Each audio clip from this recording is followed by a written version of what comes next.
বাবা, ও বাবা, এই নিন চাটা খেয়ে নিন। না না বাবা, আপনি ছাতুর শরবতটা খান। কি ব্যাপার, আজ মনে হচ্ছে একটু বেশিই খাতির। অন্যদিন চা চা করে আমার গলা চিড়ে যায়, চা আসে না। আজকে চা শরবত। বাবা, আপনি জল খাবারে কি খাবেন? গরম গরম ফুলকো ফুলকো লুচি?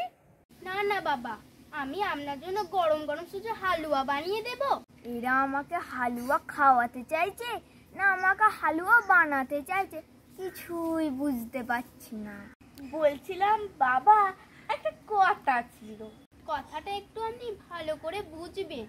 সে তো আমি বুঝেই গেছি, কিছু তো একটা কারণ আছেই, তা না হলে আমার বৌমারা এত কাজও করবে না। বাবা, বলছিলাম সোনার দাম তো এখন আকাশ ছোঁয়া। হ্যাঁ বাবা, 1 লাফে 1 লাখ।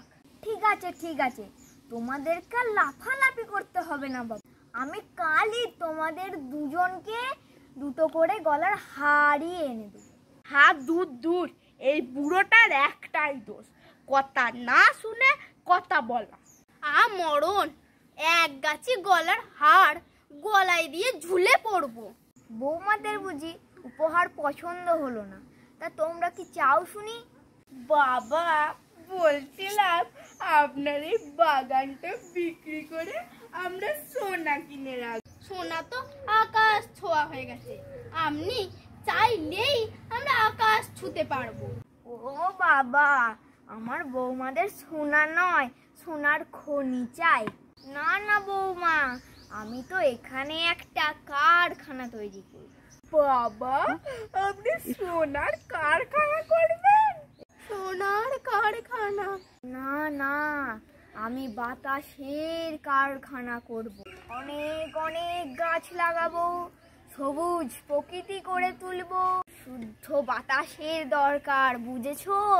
বাতাস তো সবখানেই আছে, আবার বাতাসের কারখানা করে কি হবে বাবা?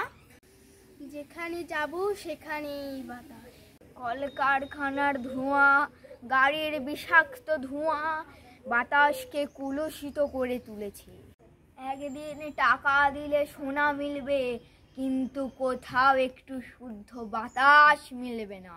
নির্বিচারে গাছ কাটার ফলে সবুজ প্রকৃতি হারিয়ে যাচ্ছে, বৃষ্টি আসতে ভুলে যাচ্ছে।